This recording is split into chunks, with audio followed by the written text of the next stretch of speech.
ನೋಡ್ಕೊಂಡೇನೆ ಇದನ್ನ ನಾವು ಹೆಜ್ಜೆ ಇಡುವಂತದ್ದು ಅಥವಾ ಮುಂದುವರಿಯೋದು ಹೊರತೆ. ಬಟ್ ಹಂಗಂತ ಒಂದ್ ನಿಮಿಷ, ನೀವು ಇಷ್ಟೊಂದು ತರಾತುರಿಯಲ್ಲಿ ಬೇಡ ಅಂತ ಇದ್ದಾರೆ, ಕಣ್ಣೀರ್ ಹಾಕ್ತಾ ಇದ್ದಾರೆ, ಶಾಪ ಹಾಕ್ತಾ ಇದ್ದಾರೆ, ಓಟ್ ಹಾಕಿಸ್ಕೊಂಡಿದ್ದಕ್ಕೆ ನಮ್ ಕರ್ಮ ಇದಾ ಅಂತ ಕೇಳ್ತಾ ಇದ್ದಾರೆ. ಫೈನಲ್ ನೋಟಿಫಿಕೇಶನ್ ಯಾಕೆ ಹೊರಡಿಸಿದ್ರಿ? ಎಲ್ರು ಸಂಭಾಳಿಸ್ಕೊಂಡು ಹೋಗೋಕ್ಕಿಂತ ಮುಂಚೆ ಗುಜರಾತ್ನಲ್ಲಿ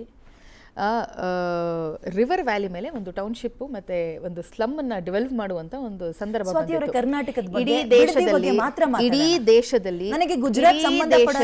ಗುಜರಾತ್ ನಮ್ಮ ದೇಶಕ್ಕೆ ಸಂಬಂಧಪಟ್ಟಿದೆ. ಇಡೀ ದೇಶದಲ್ಲಿ ನನ್ನ ರಾಜ್ಯದ ಬಗ್ಗೆನೂ ಮಾತಾಡ್ತಾ ಇದ್ದೀನಿ. ನಾನು ಅದರ ಉದಾಹರಣೆಯನ್ನ ಕೊಟ್ಟು ಮಾತಾಡ್ತಾ ಇದ್ದೀನಿ, ಆಯ್ತಾ. ಇಡೀ ದೇಶದಲ್ಲಿ ಬಹಳಷ್ಟು ವಿರೋಧ ವ್ಯಕ್ತವಾಯಿತು. ಮೇಧಾ ಪಾಟ್ಕರ್ ಹೋದ್ರು, ಎಲ್ಲ ಏನು ಎಕನಾಮಿಸ್ಟ್ಗಳು, ಎನ್ವಿರಾನ್ಮೆಂಟ್ಗಳು, ನನಗೆ ಗುಜರಾತ್ ಬೇಡ, ನನಗೆ ನಮ್ಮೂರು ಬೇಕು, ನಮ್ಮ ರಾಜ್ಯ ಬೇಕು, ರಾಮನಗರ ಅಲ್ಲಿಗೆ ಹೋಗ್ಬೇಕಾದಂತ ಸಂದರ್ಭದಲ್ಲಿ ಬಂತು. ಆದ್ರೆ ಕೆಲವೊಂದು ಸಾರಿ ಕೆಲವು ನಿರ್ಣಯಗಳನ್ನ ತೆಗೆದುಕೊಳ್ಬೇಕಾಗತ್ತೆ. ಅವತ್ತಿನ ದಿನ ಎಲ್ಲರೂ ಏನು ಅವತ್ತಿನ ದಿನ ಸರ್ಕಾರದ ವಿರುದ್ಧವಾಗಿ ನಿಂತ್ಕೊಂಡಿದ್ರು, ನರೇಂದ್ರ ಮೋದಿ ಅವರ ವಿರುದ್ಧವಾಗಿ ಮಾತಾಡಿದ್ರು, ನರೇಂದ್ರ ಮೋದಿ ಅವರು ಹಠ ಕಟ್ಟಿ ಅದನ್ನ ಮಾಡಿದ್ರು. ಅದಾದ ನಂತರದಲ್ಲಿ ಅಲ್ಲಿರುವಂತಹ ಜನರೇ ಅದನ್ನ ಪ್ರಶಂಸೆ ಮಾಡಿದ್ದಾರೆ. ನಾನು ಯಾಕೆ ಬಿಜೆಪಿಯ ನರೇಂದ್ರ ಮೋದಿಯ ಅವಧಿಯ ಈ ಒಂದು ಎಕ್ಸಾಂಪಲ್ ಅನ್ನ ಕಾಂಗ್ರೆಸ್ ವಕ್ತಾರೆಯಾಗಿ ನಾನು ಇದನ್ನ ತೆಗೆದುಕೊಳ್ತಾ ಇದ್ದೀನಿ ಅಂತಂದ್ರೆ, ಕೆಲವು ಬಾರಿ ಕೆಲವೊಂದಿಷ್ಟು ನಿರ್ಣಯಗಳನ್ನ ತೆಗೆದುಕೊಳ್ಬೇಕಾಗತ್ತೆ, irrespective of the party or the leaders ಅನ್ನುವಂಥದ್ದು. ಕುಮಾರಸ್ವಾಮಿ ಅವರು ಅವತ್ತಿನ ದಿನ ಮಾಡಿದ್ದು ಅದನ್ನೇ, ಆಯ್ತಾ. ಆದ್ರೆ ಇವತ್ತಿನ ದಿನ ಇಲ್ಲ, ಅವ್ರು ಕೈ ಬಿಡ್ಲಿಲ್ಲ. ಅವ್ರ ಹತ್ರ ಮಾಡೋದಿಕ್ಕೆ ಅದಾದ ನಂತರದಲ್ಲಿ ಅಧಿಕಾರ ಇರ್ಲಿಲ್ಲ ಅಷ್ಟೇ. ರೈತರು ಎಚ್ಚೆತ್ಕೊಂಡು ರೈತರು ಜಗಳ ಮಾಡಿದ್ರು, ಅವ್ರು ಕೈ ಬಿಟ್ಟಿದ್ದಲ್ಲ. ಅವತ್ತಿನ ಸಂದರ್ಭದಲ್ಲಿ ಅವರಿಗೆ ಬೇರೆ ಬೇರೆ ಅಜೆಂಡಾಗಳು ಹೆಚ್ಚಾಗಿ ಹೋಯ್ತು. ಇದನ್ನ ಸ್ವಲ್ಪ ನಿಧಾನಿಸೋಣ ಅಂತ ಹೇಳಿ ಸೈಡಲ್ಲಿ ಇಟ್ರು. ರೈತರ ಬಗ್ಗೆ ಕುಮಾರಸ್ವಾಮಿ ಅವರಿಗೆ ನಿಜವಾಗ್ಲೂ ಇಷ್ಟೊಂದು ಕಾಳಜಿ ಇದ್ದಿದ್ದೆ. ಆದ್ರೆ ಇವತ್ತಿನ ದಿನ ಕೇಂದ್ರದಲ್ಲಿ ದೊಡ್ಡ ಖಾತೆಯಲ್ಲಿ ಇದ್ದಾರೆ, ಕೈಗಾರಿಕೆಯ ಉದ್ಯಮ ಮಿನಿಸ್ಟ್ರಿಯನ್ನ ನಿಭಾಯಿಸ್ತಾ ಇದ್ದಾರೆ. ರೈತರಿಗೋಸ್ಕರ ಏನಾದ್ರೂ ಮಾಡ್ಕೊಡ್ಬೋದಾ? ರಸಗೊಬ್ಬರಗಳ ಸಮಸ್ಯೆಗಳನ್ನ ಬಗೆಹರಿಸಬಹುದಾ? ಕಾರ್ಖಾನೆಗಳನ್ನ ಸೃಷ್ಟಿ ಮಾಡಬಹುದಾ? ಬೇರೆ ಕಡೆ ಬೇಡ, ಬೇರೆ ಕಡೆ ಬೇಡ. ಮೈಸೂರು ಹೇಳ್ತಾ ಇದ್ರಲ್ಲ, ರಾಮನಗರ, ಮೈಸೂರು ಕರ್ನಾಟಕ, ದಕ್ಷಿಣ ಕರ್ನಾಟಕ, ಜೆಡಿಎಸ್ ಸ್ಟ್ರಾಂಗ್ ಬೆಲ್ಟ್ ಆಗಿರುವಂತ ದಕ್ಷಿಣ ಕರ್ನಾಟಕದಲ್ಲಿ ಏನಾದ್ರೂ ಮಾಡಬೇಕು ಅಂತ ಅವ್ರು ಯೋಚನೆ ಮಾಡ್ತಾ ಇದ್ದಾರೆ. ರೈತರು ಮಾತ್ರ ಒಪ್ಕೊಂಡಿಲ್ಲ, ಉಳಿದವರೆಲ್ಲರೂ ಕೂಡ ಒಪ್ಕೊಂಡಿದ್ದಾರೆ ಅಂದ್ರಲ್ಲ. ಇದಕ್ಕೆ ನಾನು ಉತ್ತರ ಕೊಟ್ಟರು ಸರಿಯಾಗಲ್ಲ, ಬಿಜೆಪಿ ಜೆಡಿಎಸ್ ಕೊಟ್ಟರು ಸರಿಯಾಗಲ್ಲ. ರೈತರನ್ನೇ ಕೇಳೋಣ. ಏನ್ ಮೇಡಮ್, 15% ಜನ ಒಪ್ಪಿದಾರಾ? 15% ಅದು ಇಲ್ಲ ಅಂತಾನೆ ಹೇಳ್ಬಿಡಿ.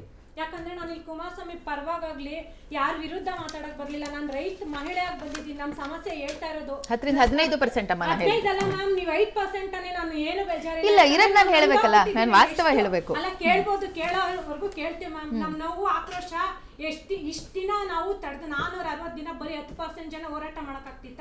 ಇದಕ್ಕೊಂದು ಕುತ್ರ ಕೊಡಿ. ನೀವು ಸುಮ್ನೆ ಹೇಳ್ಬೇಡಿ, ಇಲ್ಲಿ ಕುತ್ಕೊಂಡು ಹೇಳೋದಲ್ಲ ಮ್ಯಾಮ್. ನಮ್ ನೋವು ಆಕ್ರೋಶ ಎಷ್ಟಾಗ್ಬಿಟ್ಟಿದೆ ಅಂದ್ರೆ ನೀವ್ ಹತ್ತಲ್ಲ, ಇಲ್ವೇ ಇಲ್ಲ ಅನ್ಬಿಡಿ, ಪರವಾಗಿಲ್ಲ. ನಾನು ಇಲ್ಲ ಅಂತ ಎಲ್ಲಿ ಹೇಳಿದೆ? ನಾನು ಇಲ್ಲ ಅಂತ ಹೇಳಿಲ್ವಲ್ಲ, ಈಗ ಲಾಸ್ಟ್ ನಾನು ಇದೆ ಅಂತಾನೆ ಹೇಳ್ತೇನೆ. ಒಂದ್ ಸೆಕೆಂಡ್ ಅವ್ರು ಉತ್ತರ ಕೊಟ್ಬಿಡ್ಲಿ. ಬರೀ ಅಷ್ಟೇ ಇದೀವಿ. 10% ಜನ 460 ದಿನ ಹೋರಾಟ ಮಾಡಕ್ ಸಾಧ್ಯ ಆಗ್ತಿತ್ತ? ಇದಕ್ಕೆ ಉತ್ತರ ಕೊಡಿ. ನೀವೆಲ್ಲಾರು ಡಾಕ್ಯುಮೆಂಟ್ಸ್ ಇದೆಯಾ ಬರೀ 10% ಜನ ಅಂತ? ನಮ್ಮ ಹತ್ರ ಬಂದಿರುವಂತಹ ಅಹವಾಲುಗಳನ್ನ ಆಧಾರದ ಮೇಲೆನೆ ನಾವು ಹೇಳ್ತಾ ಇರುವಂತದ್ದು. ನಾವು ಸುಮ್ಮನೆ ನಾನಿವತ್ತಿನ ದಿನ ಪಕ್ಷದ ವಕ್ತಾರೆಯಾಗಿ ಕೂತ್ಕೊಂಡು ನಾನಲ್ಲಿ ಹೆಡ್ ಕೌಂಟ್ ಇಟ್ಕೊಂಡು ನಾನು ಮಾತಾಡೋದಕ್ಕಾಗೋದಿಲ್ಲ. ನನಗೆ ಬಂದಿರುವಂತಹ ಅಹವಾಲುಗಳಾಗಿರ್ಬೋದು, ನನಗೆ ಬಂದಿರುವಂತ ಏನು ಕಂಪ್ಲೇಂಟ್ಗಳಾಗಿರ್ಬೋದು, ಇದರ ಆಧಾರ ಸರ್ಕಾರಕ್ಕೆ ಬಂದಿರುವಂತದ್ದು. ಸರ್ಕಾರಕ್ಕೆ ಈಗ ವಿರೋಧವನ್ನ ವ್ಯಕ್ತಪಡಿಸ್ತಾ ಇದ್ರೆ ಒಪ್ಕೊಂಡಿಲ್ಲ, ಈಗ ವಿರೋಧವನ್ನ ಇಲ್ಲ ಇಲ್ಲ ಒಂದ್ ನಿಮಿಷ ನಾನು ಮೂಗಿನ ನೇರಕ್ಕೆ ಮಾತಾಡ್ಕೊಂಡ್ರೆ ನಾನು ಮೂಗಿನ ನೇರಕ್ಕೆ ಹೊಡಿತಾ ಇದ್ದೀರಿ, ಸಾಮ್ರಾಜ್ಯ ಕಟ್ತಾ ಇದ್ದೀರಿ ನೀವು. ಅಲ್ಲಿ ನಿಮ್ಮ ಪ್ರಕಾರ ಎಷ್ಟು ಜನ ಹೋರಾಟ ಮಾಡ್ತಾ ಇರೋದು? 100ಕ್ಕೆ 80% ಜನ ನಾವು ರೈತರು ಹೋರಾಟ ಮಾಡ್ತೀವಿ. ಯಾರೋ 20% 10 ಎಕರೆ 20 ಎಕರೆ ಇರೋರು, ಎಲ್ಲೋ ರಿಯಲ್ ಎಸ್ಟೇಟ್ ಮಾಡಿರೋರು ಇರ್ಬೋದು, ನನಗೆ ಗೊತ್ತಿಲ್ಲ. 20% ಇದಾರೋ, ಅದು ನಾವಂತೂ 80% ಇದ್ದೇ ಇದೀವಿ. ಇವಾಗ್ಲೂ ನೀವು ಬೈಲಹೊಂಗಲಕ್ಕೆ ಬನ್ನಿ, ಅಲ್ಲಿ ತೋರಿಸ್ತೀನಿ. ನಾನು ಇಲ್ಲ, ನಾನೇನು ತೋರ್ಸಕ್ಕಾಗಲ್ಲ, ನನ್ನ ಹತ್ರ ಯಾವ ಡಾಕ್ಯುಮೆಂಟ್ಸ್ ಇಲ್ಲ. ಎಕ್ಸಾಕ್ಟ್ಲಿ. ತಾವು ಬೈಲಹೊಂಗಲ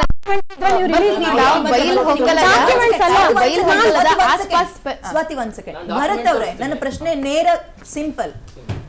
80% ಜನ ಒಪ್ಕೊಂಡಿದ್ದಾರೆ, ಇನ್ನೊಂದು 10% ಒಪ್ಕೊಂಡಿಲ್ಲ. ಅವ್ರನ್ನ ನಾವು ಸಮಾಧಾನ ಮಾಡ್ತೀವಿ ಅಂತ ಇದಾರೆ. ಈ ಡೇಟಾ ನಿಜಾನಾ? ಈಗ ಇನ್ನೊಂದು ಕ್ವಶನ್, ಅಲ್ಲ ಅದು ನಿಜಾನಾ? ಅಲ್ಲ, ನಾನು ಏನಕ್ಕೆ ಸುಳ್ಳು ಅಂತ ಹೇಳ್ತೀನಿ ನೋಡಿ. ಇದು ನಾವು ಕೊಟ್ಟಿರೋದು, ನಮ್ದು ಜಮೀನಿದೆ. ಇದು 1 ಎಕರೆ 90 ಗುಂಟೆ. ಇದು 9 ಕುಂಟೆದು ನಮ್ದು ಪಾಣಿನೂ ಇದೆ. ಓಕೆನಾ, ಇನ್ನೊಂದು ಕ್ವಶನ್ ಬಂದು ಇವ್ರು ಹೇಳ್ತಿದ್ದಾರೆ 15% ಒಪ್ಪಿಲ್ಲ ಅಂತ. ಇಲ್ಲಿವರೆಗೂ ಡಿ ಕೆ ಹೇಳ್ತಿರೋದು 80. ಸೊ ಈಗ ಹಾಗೆ 85 ಆಗ್ಬಿಡ್ತೀವಿ ಇವ್ರ ಪ್ರಕಾರ. ಇನ್ನೊಂದು ಕ್ವಶನ್ ನಾನು ಬಾಲಕೃಷ್ಣ ಅವ್ರಿಗೆ ಡೈರೆಕ್ಟ್ ಆಗಿ ಕೇಳ್ತೀನಿ. ನಾನು GBITಗೆ ಹೋಗಿದಾಗ ನಾವು ಕೇಳ್ದು ಏನಕ್ಕಪ್ಪ ನೀವು ಬರ್ತಾ ಇಲ್ಲ ನಮ್ಮನ್ನ ಕೇಳೋದಕ್ಕೆ ಅಂದಕ್ಕೆ ಏನಂತ ಹೇಳಿದ್ರು, ನೀವೆಲ್ಲ ಹೊಡಿತೀರಾ ಅಂತ ಕೇಳ್ತಿದ್ರು. ನಾನು ಹೇಳ್ತಿರೋದೇನು 80% ಒಪ್ಪಿದ್ದಾರೆ ಅಂದಾಗ ಈ 80% ಜನ ಸೇರ್ಕೊಂಡು 20% ಜನ ಹೊಡಿದಿರೋ ತರ ಕಾಪಾಡಕ್ಕಾಗಲ್ವಾ?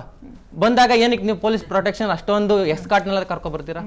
ಇನ್ನೊಂದು ನಾವು ಇಲ್ಲ ಯಾವ್ದೋ ಗುರುಪ್ರವೇಶಕ್ಕೆ ಇಲ್ಲ, ಅಂಜಿಪುರ ಗುರುಪ್ರವೇಶಕ್ಕೆ ಬಂದಿದ್ದಾರೆ ಈ ವಿತ್ ಪೊಲೀಸ್ ಪ್ರೊಟೆಕ್ಷನ್ ಯಾವ ತರ ಈ CM ಕೊಡ್ತಲ್ಲ ಆ ತರ ಪ್ರೊಟೆಕ್ಷನ್ ಅಲ್ಲಿ ಔಸಿಕೊಂಡು ಬಂದಿದ್ದಾರೆ. ವಿಚಾರ ಸಿಂಪಲ್, ನಿಮ್ಮಲ್ಲಿ 100ರಲ್ಲಿ 80ರಿಂದ 85 ಜನ ಒಪ್ಕೊಂಡಿಲ್ಲ. ಇಲ್ಲ ನಮ್ದು ಡಾಕ್ಯುಮೆಂಟ್ಸ್ ಇದೆ, ನಮ್ ಬೇಡ ಡಾಕ್ಯುಮೆಂಟ್ಸ್ ಇದೆ. ಇಲ್ಲ 3,500 ಡಾಕ್ಯುಮೆಂಟ್ಸ್ ನಾನು ತೋರಿಸ್ತೀನಿ, ಅವ್ರು ತೋರಿಸ್ಲಿ. ಈಗ ನೀವ್ ಹೇಳಿದ್ರಿ ಏನಂತ 180 ಜನ ಒಪ್ಪಿಗೆ ಕೊಟ್ಟಿದ್ದಾರೆ ಅಂತ. ಆ 80% 180 ಜನ ಆದ್ರೆ ಮಿಕ್ಕಿರೋರೆಲ್ಲ ಯಾರು? 180%ಗೆ 80 ಜನ ಪರ್ಸೆಂಟ್, 80%ಗೆ 180 ಜನ ಆದ್ರೆ ಹಂಗಾರೆ 20% ಜನ ಎಷ್ಟು ಜನ ರೈತರು ಇರೋದು? ಹಂಗಾರೆ 200 ಜನ ರೈತರು ಇರೋದು, 240 ಜನ ಅಷ್ಟೇ ರೈತರು ಇರೋದು. ಅದಕ್ಕೆ ನನ್ಗೆ ಉತ್ತರ ಬೇಕಾಗಿತ್ತು. ಬರ್ತೀನಿ. ಉತ್ಕರ್ಷ್ ಅವರೇ, ನಿಮ್ಮ ಫಸ್ಟ್ ಓಪನಿಂಗ್ ಕಾಮೆಂಟ್. ಯಾಕೆ ತಿರಸ್ಕಾರ ಮಾಡೋದಕ್ಕೆ ಏನ್ ರೀಸನ್? ಒಂದು ಬಹಳ ಪ್ರಮುಖವಾಗಿ ವಿಚಾರದಲ್ಲಿ ಭಾರತೀಯ ಜನತಾ ಪಾರ್ಟಿ ವಕ್ತಾರನಾಗಿ ಮತ್ತೆ ಬಹಳ ಪ್ರಮುಖವಾಗಿ ನಾನು ಬೀಂಗ್ ಎನ್ ಅಗ್ರಿಕಲ್ಚರ್ ಗ್ರಾಜ್ಯುಯೇಟ್ ಈ ವಿಚಾರವನ್ನು ಹೇಳಬೇಕು ಅಂತಂದರೆ, ಸರ್ಕಾರಕ್ಕೆ ಯಾವುದೇ ಸರ್ಕಾರಕ್ಕಾಗಲಿ ಮಿನಿಮಮ್ ಕಾಮನ್ ಸೆನ್ಸ್ ಇರಬೇಕು. ಏನು ಅಂತಂದರೆ ಯಾವುದೇ ಲ್ಯಾಂಡನ್ನು ಅಕ್ವಿಸಿಷನ್ ಮಾಡುವಂಥ ಸಂದರ್ಭದಲ್ಲಿ ನಿಮಗೆ ಫ್ಯಾಕ್ಟರ್ಸ್ನ ಗಮನಿಸಬೇಕಾಗುತ್ತೆ. ಏನು whether it is a cultivable lambda, non cultivable lambda, barren land ಅನ್ನುವಂಥ ಒಂದು ಮಿನಿಮಮ್ ಕಾಮನ್ ಸೆನ್ಸು ಯಾವುದೇ ಸರ್ಕಾರಕ್ಕೆ ಇರಬೇಕು. ಇವತ್ತು ಆ ಮಿನಿಮಮ್ ಕಾಮನ್ ಸೆನ್ಸ್ ಇವತ್ತು ಕರ್ನಾಟಕದ ಸರ್ಕಾರಕ್ಕೆ ಇಲ್ಲದೆ ಇರತಕ್ಕಂಥದ್ದು. ಎರಡನೇದೇನು ಅಂತಂದರೆ, ಸಂವಿಧಾನದ ಅಡಿಯಲ್ಲಿ ಕೂಡ ನಾವು ನೋಡಿದಾಗ ರೈಟ್ ಟು ಲೈವ್ಲಿಹುಡ್ ಆರ್ಟಿಕಲ್ 21 ಕೂಡ ಬಹಳ ಸ್ಪಷ್ಟವಾಗಿ ಹೇಳುತ್ತೆ, ನೀವು ಲ್ಯಾಂಡನ್ನು ಅಕ್ವೈರ್ ಮಾಡಬೇಕಾದ್ರೆ ಕಲ್ಟಿವೇಬಲ್ ಲ್ಯಾಂಡನ್ನು, ಇರಿಗೇಟೆಡ್ ಲ್ಯಾಂಡನ್ನು, ನೀರಾವರಿ ಇರ್ತಕ್ಕಂಥ ಪ್ರದೇಶವನ್ನು ನೀವು ತಗೊಳ್ಲಿಕ್ಕೆ ಸಾಧ್ಯನೇ ಇಲ್ಲ. ಯಾಕಂದರೆ ಅವ್ರ ರೈಟ್ ಟು ಪ್ರಾಪರ್ಟಿ ಅದು ರೈತರದು. ಅಲ್ಲಿ ನೀವು ಬೆಳೆ ಬೆಳೀತಾ ಇರ್ತೀರಾ, ಆರ್ಥಿಕತೆಯ ಉತ್ಪನ್ನ ಆಗ್ತಾ ಇರ್ತದೆ, ಮತ್ತೆ ರೂರಲ್ ಬ್ಯಾಕ್ಗ್ರೌಂಡ್ ಡಿಪೆಂಡೆನ್ಸಿ ಇರ್ತದೆ ಆ ಪ್ರದೇಶಗಳ ಮೇಲೆ. ಯಾವ ಬೇಸಿಸ್ ಮೇಲೆ ಇವತ್ತು ಸರ್ಕಾರ ಮಾಡ್ತಾ ಇದೇನೋ ಅಂತ ನಮಗೂ ಕೂಡ ಯಕ್ಷ ಪ್ರಶ್ನೆ. ಮೂರನೇದೇನು ಅಂತಂದ್ರೆ, ಆಮೇಲೆ ಇವತ್ತು ಕಾಂಗ್ರೆಸ್ನ ನಾಯಕರು ಹೇಳ್ತಾ ಇರ್ತಕ್ಕಂಥದ್ದು 85% ಒಪ್ಪಿಟ್ಟಿದ್ದಾರೆ, 90% ಒಪ್ಪಿದ್ದಾರೆ. ಇದೆಲ್ಲ ವೇಗಾಗಿ ಹೇಳಿಕೆಗಳನ್ನು ಕೊಡ್ತಕ್ಕಂಥ ಅವಶ್ಯಕತೆ ಇಲ್ಲ. ನಿಮ್ಮ ಹತ್ರ ಯಾವ ಡೇಟಾ ಇದೆ? 85% ಅಂದ್ರೆ ಯಾವ ಬೇಸಿಸ್ ಮೇಲೆ ಎಷ್ಟು ಅರ್ಜಿಗಳು ಬಂದಿದೆ, ಆ ಅರ್ಜಿಗಳಲ್ಲಿ ಯಾರು ಒಪ್ಕೊಂಡಿದ್ದಾರೆ, ಯಾರು ಒಪ್ಕೊಂಡಿಲ್ಲ, ಇದನ್ನೆಲ್ಲ ನೀವು ಕ್ಯಾಲ್ಕುಲೇಟ್ ಮಾಡ್ಬಿಟ್ಟಿದ್ದೀರಾ. ಹಾಗಾದ್ರೆ ಸೊ ಈ ಅಸ್ಪಷ್ಟವಾದಂತ ಮಾತುಗಳನ್ನು ಹೇಳ್ತಕ್ಕಂಥ ಅವಶ್ಯಕತೆ ಇಲ್ಲ. ಮತ್ತೆ ಬಹಳ ಪ್ರಮುಖವಾಗಿ ನರೇಂದ್ರ ಮೋದಿ ಅವರು ಗಿಫ್ಟ್ ಸಿಟಿ ಅಂತ ಮಾಡಿದ್ರು. ಗಿಫ್ಟ್ ಸಿಟಿ ಅಂತ ಮಾಡಿದ್ರು, ಉದಾಹರಣೆ ಕೊಟ್ಬಿಡ್ತೀನಿ. 900 ಎಕರೆ ಪ್ರದೇಶದಲ್ಲಿ ಗಿಫ್ಟ್ ಸಿಟಿಯನ್ನ ಮಾಡಿದಂಥದ್ದು. ಆ 900 ಎಕರೆಯಲ್ಲಿ 800 acres it was under the government waste land. ಆ ವೇಸ್ಟ್ ಲ್ಯಾಂಡ್ ಅನ್ನು ಇಟ್ಕೊಂಡಿದ್ರು, 100 ಎಕರೆ ಮಾತ್ರ ಅಕ್ವಿಸಿಷನ್ ಮಾಡಿದ್ರು. ಆದ್ರೆ ಇಲ್ಲ ಆಗ್ತಿರ್ತಕ್ಕಂಥದ್ದೇನು, ಸುಮಾರು 7,481 ಕೋಟಿ ಅಕ್ವೈರ್ ಮಾಡ್ತಾ ಇರ್ತಕ್ಕಂಥದ್ದು ಕಂಪ್ಲೀಟ್ಲಿ ಇರಿಗೇಟೆಡ್ ಲ್ಯಾಂಡ್, ನೀರಾವರಿ ಇರ್ತಕ್ಕಂಥ ಭೂಮಿ. ಯಾವ ಬೇಸಿಸ್ ಮೇಲೆ ಮಾಡ್ತಾ ಇದ್ದೀರಿ? ಸೊ ಇದೆಲ್ಲ ಕೇಳಬೇಕಲ್ಲ. ಆಮೇಲೆ HC ಬಾಲಕೃಷ್ಣ ಅವರು ಏನೇನೆ ಪ್ರೆಸ್ ಮೀಟ್ ಅಲ್ಲಿ ಅವ್ಹಾರಿದ್ದು ಮಾತಾಡಿದ್ದು, ಅವರ ಆರ್ಭಟ, ಯಾಕೆ ಬೈರಮಂಗ್ಲಕ್ಕೆ ಬರಕ್ ಧೈರ್ಯ ಅಲ್ವಾ ಮಾಗಡಿ ಬಾಲಕೃಷ್ಣ ಅವ್ರಿಗೆ? ಏನೇನೆ ಬಹಳ ಮಾಡಿ ಅಶೋಕ್ ಕುಮಾರಸ್ವಾಮಿ ಏಕವಚನದಲ್ಲಿ ಮಾತಾಡಿದ್ರಲ್ಲ, ಸ್ವಲ್ಪ ಈ ದರ್ಪದ ಮಾತುಗಳನ್ನ ದಯವಿಟ್ಟು ಬಿಡಬೇಕು. DK ಶಿವಕುಮಾರ್ ಅವರು ಸ್ವಲ್ಪ ಅವರ ಶಿಷ್ಯಂದ್ರಿಗೆ ಸ್ವಲ್ಪ ಬುದ್ಧಿ ಹೇಳಬೇಕು. ಈ ರೀತಿ ಆಟಿಟ್ಯೂಡ್ ಇದೆಯಲ್ಲ ರೈತರ ವಿಚಾರದಲ್ಲಿ. ಆಮೇಲೆ ಬಹಳ ಸ್ಪಷ್ಟವಾಗಿ ಹೇಳ್ತೀನಿ, ಆಟಿಟ್ಯೂಡ್ ಕೇಳಿಸ್ಕೊಳ್ಳಿ. ಅಲ್ಲ ಒಂದ್ ನಿಮಿಷ ಶಭಾಷ್, ಒಳ್ಳೆ ಕೆಲಸ ನೋಡಿ. ಅಯ್ಯೋ ಕಳಿಸಿದ್ರಂತಲ್ರಿ, ಸುಮ್ಮನೆ ನೋಡಿ. DK ಶಿವಕುಮಾರ್ ಅವರು ಬಹಳ ಬುದ್ಧಿವಂತರು. ಯಾವ್ದೋ ಫೈಲ್ ಇಟ್ಕೊಂಡು ಬುಕ್ ತೋರಿಸ್ಬಿಟ್ಟು ಸರ್ ಮಾಡ್ತೀನಿ, ಅವ್ರು ಯಾವ್ದೋ ತೋರಿಸಿರ್ತಾರೆ, ಯಾವ್ದನ್ನ ಇಲ್ಲಿ ಹೊಡಿತಾ ಇರ್ತಾರೆ.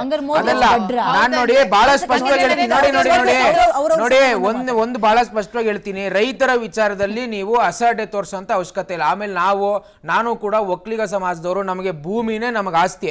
ಇವತ್ತು ಏನಾದ್ರೂ DK ಶಿವಕುಮಾರ್ ಅವರು ಬಿಡದಿ ವಿಚಾರದಲ್ಲಿ ರೈತರನ್ನ ಎದುರಾಕೊಂಡು ಹೋಗ್ತಾರೆ ಅಂತಂದ್ರೆ, ಅವ್ರು ಯಾರ ಹತ್ರ ಪೆನ್ನು ಪೇಪರ್ ಕೇಳ್ಕೊಂಡು ಅಧಿಕಾರ ತಗೊಂಡ್ರು ಆ ಸಮಾಜವನ್ನು ಎದುರಾಕೊಳ್ತಾರೆ.